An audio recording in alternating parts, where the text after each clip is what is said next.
भैया ये किस टॉपिक पे वीडियो बना दी, मतलब अब आप ये बताओगे कि बुक किस तरह से सॉल्व करते हैं। अरे भैया बचपन से सॉल्व करते आ रहे हैं बुक, ये मत बताओ, कुछ काम की वीडियोस बनाया करो, क्या फालतू सी वीडियो बना दी। ये तुम्हारे दिमाग में थॉट आ रहा होगा थंबनेल देखकर, बट बिलीव मी, ये वीडियो भी इन 3 वीडियोस की तरह मोस्ट इंपॉर्टेंट वीडियो है। ये पूरी वीडियो देखने के बाद तुम्हें समझ में आ जाएगा, गारंटेड। देखो ये वीडियो मैंने 2 पार्ट में डिवाइड करी है and both the parts are extremely important. पहला जो पार्ट है या फिर जो डाउट तुम्हारे दिमाग में आता है वो कि भैया जो स्टडी मटेरियल है, स्टडी मटेरियल यहाँ पे एनसीईआरटी भी हो सकती है, यहाँ पे तुम्हारा कोचिंग बुक भी हो सकती है, यहाँ पे कोई रेफरेंस बुक भी हो सकती है। तो मैं अलग अलग नाम नहीं ले रहा हूं, मैं बोलूंगा स्टडी मटेरियल पूरी वीडियो में आगे। तो जो क्वेश्चन आता है दिमाग में कि भैया जो स्टडी मटेरियल है वो पूरे चैप्टर खत्म होने के बाद करें या फिर कैसे करें, कुछ बताओ। तो जो बच्चे 10th और 10 से नीचे वाले हैं, वो तुम्हारा जो सब्जेक्ट है, जो तुम्हारे चैप्टर है, इतने वास्ट नहीं होते, ठीक है। तो तुम्हें तो पूरा टॉपिक खत्म होने के बाद, पूरा चैप्टर खत्म होने के बाद जाना है। मैथ्स में तुम एक्सरसाइज वाइज करना, जैसे तुम्हें एनसीईआरटी में एक्सरसाइज दे रखी होती है उस तरह से। तो 10th और 10 से नीचे वालों के लिए ये था। अब बात करें 11th 12th और कॉम्पिटिटिव एग्जाम वाले जो बच्चे हैं उनकी। तो देखो यार, तुम्हें करना है सब टॉपिक वाइज। सब टॉपिक वाइज मतलब देखो मैं समझाता हूँ। हमारा जैसे जो मेरा कोचिंग थी उसमें जो कोचिंग मटेरियल था ना वो 3 पार्ट्स में डिवाइड था। मतलब जैसे एक उस वो जो कोचिंग मटेरियल था उसमें एक चैप्टर की एक बुकलेट होती थी, पूरी बुकलेट सिर्फ एक चैप्टर की।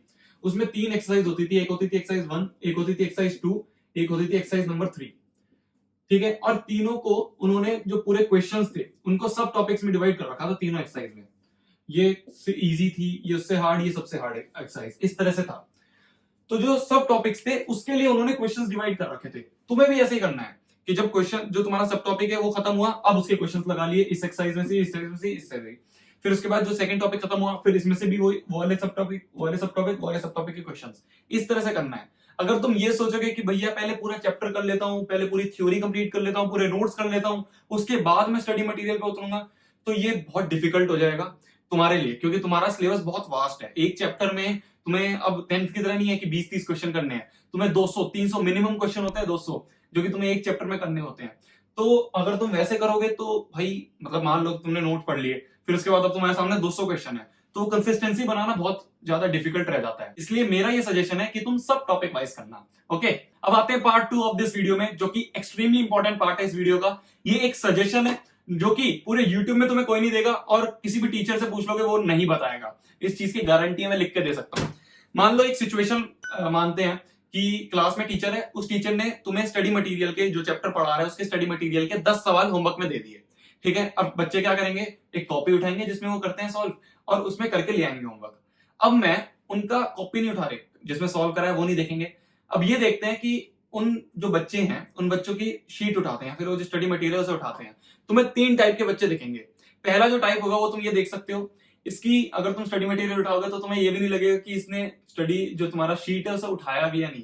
बिल्कुल कोरी पन्नी, इनका इनका ये मकसद है कि हमें शीट को बहुत अच्छा साफ सुथरा रखना है, ठीक है। ये पहला टाइप ऑफ स्टूडेंट है जो कि बहुत सारे तुम्हें क्लास में दिख जाएंगे। अब आते हैं टाइप 2 के।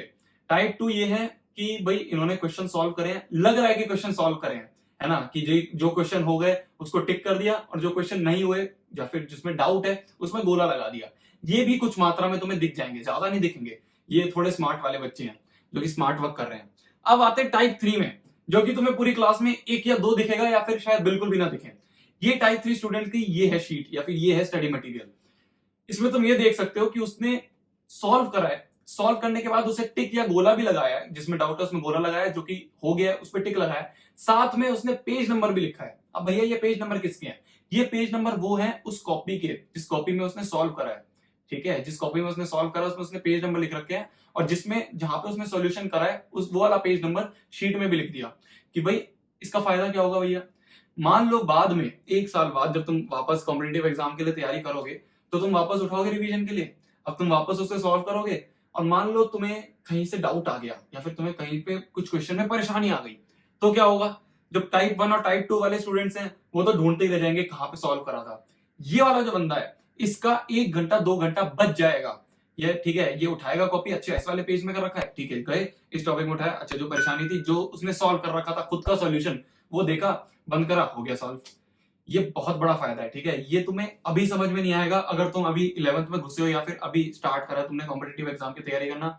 ये लॉन्ग टर्म में समझ में आता है, ठीक है। ये एक स्मार्ट वर्क होता है जो कि बहुत कम बच्चे करते हैं, इसलिए मैं तुम्हें बताना चाह रहा था। अब कुछ क्वेश्चन दिमाग में आएंगे, कुछ बच्चों के दिमाग में कुछ कुछ डाउट आएंगे, क्या भैया क्या अब हम कॉपी लें और पहले सब पे पेज नंबर लिखें? नहीं, पेज नंबर ऐसे नहीं कि तुम्हें स्टार्टिंग में ही लिखना है कि कॉपी खरीदी और पहले 1 घंटा लगाया सब पे पेज नंबर लिखने में, नहीं ये नहीं करना। तुम्हें जब तुम क्वेश्चन सॉल्व कर रहे हो उसी के साथ साथ पेज नंबर लिखना, ठीक है, कंटिन्यूएशन में लिखते रहना, भाई आज इस पे सॉल्व करा चलो पेज नंबर लिख दिया। जब वो सॉल्व हो गया या फिर डाउट आया, कुछ भी हुआ, टिक और गोला तो लगाना ही है, ठीक है, टिक और गोला तो लगाना ही है। साथ में जहां तुमने अटेम्प्ट करा है क्वेश्चन को वो वाला पेज नंबर भी तुम्हें शीट में लिखना है या फिर जो स्टडी मटेरियल उसमें लिखना है। अभी से अगर ये करते रहोगे ना तो बिलीव में बहुत फायदा होगा। अभी नहीं, बाद में याद रखोगे कि अच्छा भैया ने कुछ ऐसी चीज बताई थी जो कि बहुत फायदेमंद है। दूसरा जो डाउट आएगा बच्चे के दिमाग में वो ये कि अच्छा मतलब चैप्टर वाइज हमें अलग अलग वो बनानी है कॉपी। नहीं, ऐसा मत करो भाई, जो तुम्हारा चैप्टर है उसके ऊपर लिख देना, जो तुम्हारी कॉपीज जो तुम बनाते रहोगे, मान लो आज तुमने एक कॉपी बना ली जिसमें कि तुम अपना मटेरियल सॉल्व करोगे, उसमें लिख दो कॉपी नंबर 1, ठीक है। वहीं जो चैप्टर उसमें कर रहे हो उस चैप्टर के ऊपर जो तुम्हारी क्वेश्चन बैंक है उसके ऊपर भी लिख देना कि ये चैप्टर नंबर 1 मैंने इस वाली कॉपी में कर रखा है। उसके बाद उसके पेज नंबर लिखते रहना, ठीक है। तो ऐसा नहीं कि तुम्हें एक चैप्टर की एक कॉपी बनानी है, कंटिन्यूएशन में रखो, बस ये कि पेज नंबर एक कॉपी में उतने ही होंगे और कॉपी नंबर होगा, ठीक है। समझ में आ रहा है? थोड़ा थोड़ा नहीं आ रहा तो कोई बात नहीं, पीछे से सुन लो, बट ये बहुत इंपॉर्टेंट टॉपिक है और बहुत अच्छा आइडिया है। कई बार बच्चे पूछते हैं कि भैया ऐसा क्या है जो कि टॉपर्स अलग करते हैं? नहीं, टॉपर्स कुछ अलग नहीं करते, वो हर चीजों को अलग तरीके से करते हैं जिससे कि उनका एक अच्छा रिजल्ट आता है। ओके, एक और चीज कि जो तुम उसमें गोला लगा रहे हो, इस चीज का याद रखना कि वो गोला गोला ही ना रह जाए, मतलब कि वो जो डाउट है वो सॉल्व हो जाए, है ना। मान लो आज तुम ये शीट कर रहे हो, आज तुम ये स्टडी मटेरियल कर रहे हो और अगले दिन तुम्हारी क्लास है, सबने बोला है कि ये 10 क्वेश्चन करोगे और उसका डिस्कशन होगा, तो क्लास में पूछना है, शर्माना नहीं है कि भैया हम तो भैया शर्मा गए थे सर, कोई और बच्चा पूछ नहीं रहा था तो हमने सोचा हम भी क्या पूछें, कभी कभी कर लेंगे कहीं से। हाँ, हो तो जाएगा, कहीं और से हो जाएगा, बट अगर तुम सर से ही पूछोगे तो ज्यादा फायदा होगा। अब यहाँ पे कई बच्चे आ सकते हैं कि भैया हम तो फ्री में पढ़ रहे हैं यूट्यूब से, हम क्या करें? तो भाई बहुत सारी वीडियोस में बता रखा है, अब भी मैं ऐप के बारे में बता देता हूँ। वो ऐप है इंस्टा सॉल्व ऐप, ठीक है। उसमें जाके तुम जो क्वेश्चन में तुम्हें डाउट आ रहा है उसमें स्कैन करके भेज सकते हो, सॉल्यूशंस तुम्हें मिल जाएंगे, ठीक है। फ्री ऑफ कॉस्ट ऐप है, ठीक है। इसका भी लिंक मैं नीचे डिस्क्रिप्शन में दे रहा हूँ, मैंने बता रखा है इस ऐप के बारे में, यूज करो, कभी ट्राई करो, फ्री ऑफ कॉस्ट है प्ले स्टोर पे।